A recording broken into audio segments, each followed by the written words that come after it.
Disclaimer: the following program is designed to offend, provoke, and challenge your religious sensibilities. It contains content that will likely offend anyone who holds religion sacred. This is for those with thick skin or a taste for the harsh truth. If you're easily offended or cherish your religious views, please turn off now. Viewer discretion is strongly advised. You have been warned.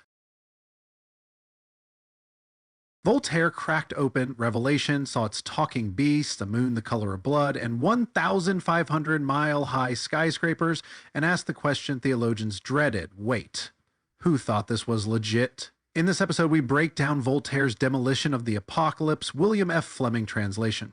We're covering fake attributions, recycled pagan myths, laugh-out-loud cosmology, and the guy who thought boiling rivers counted as evidence.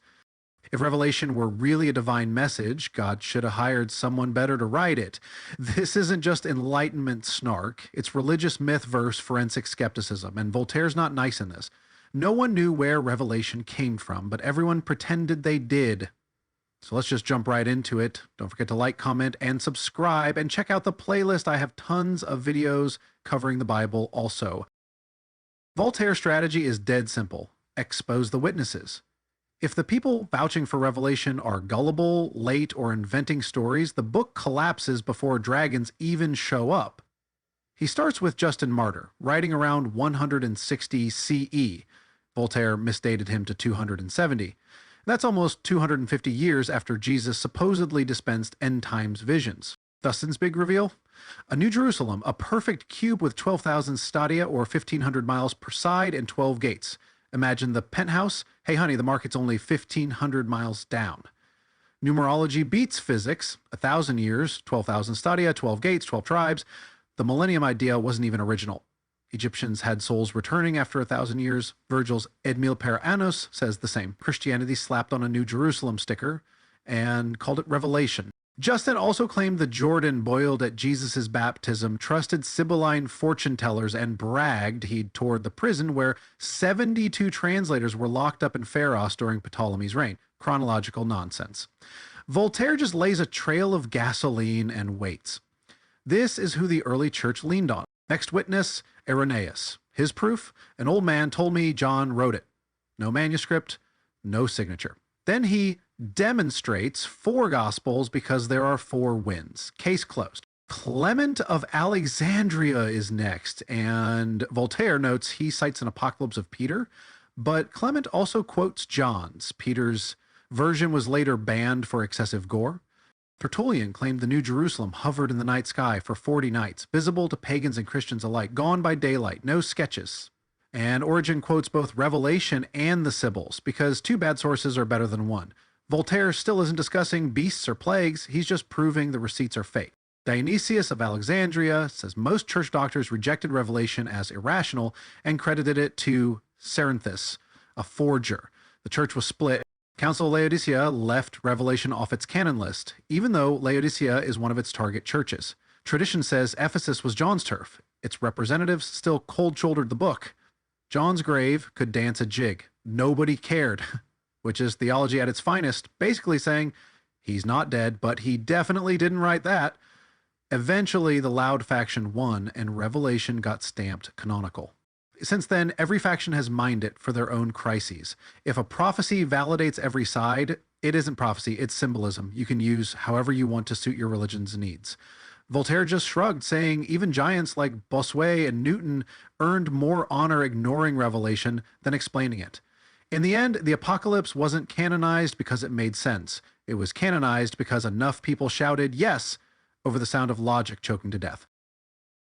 Now, Voltaire mocks the modern witnesses. 2 giants dipped into Revelation, Bossuet and Newton.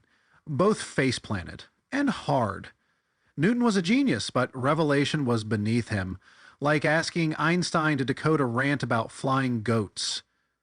Bossuet's commentary made his enemies cheer. Both looked dumber after touching the book. Catholics and Protestants twisted Revelation to fit their fights. Take the beast. 7 heads, 10 horns, leopard's coat, bear's feet, lion's mouth, dragon's muscle. Bossuet said it was Diocletian. Grotius chose Trajan. La Chitardi swore Julian. Jurius said the Pope. One preacher said Louis XIV. A Catholic fired back William III. The prophecy clarifies nothing. It reflects bias. Debates raged over falling stars, a one-third darkened sun and moon, and the little book John eats. Jurieu said it symbolized his enemies' books. His enemies said it was his. Even the verse of thunder, waters, and harpists became an argument. Voltaire's verdict was this: it would have been better to respect the apocalypse than to comment on it. Leave delirium alone, study it, and the garbage it is starts to show.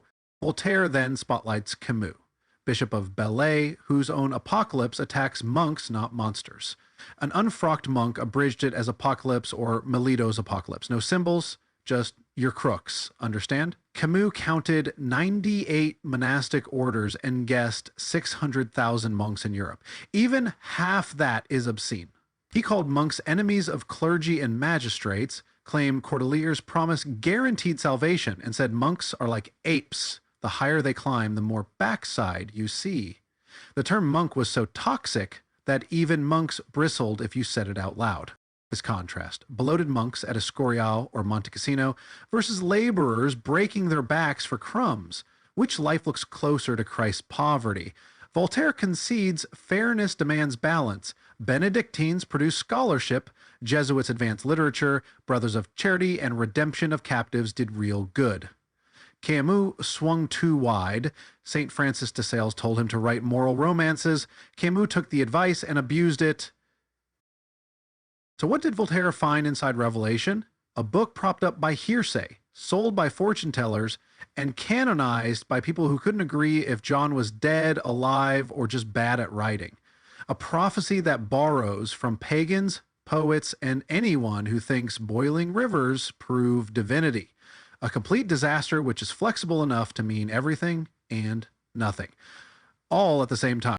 Revelation survived because shouting beat thinking and too many egos were on the line to call it nonsense. Voltaire needed no fresh insults. Their own words did the job. The real apocalypse wasn't in the sky. It was in the minds that called this mess coherent. If you like watching bad theology burn under its own contradictions, hit like, comment, and subscribe.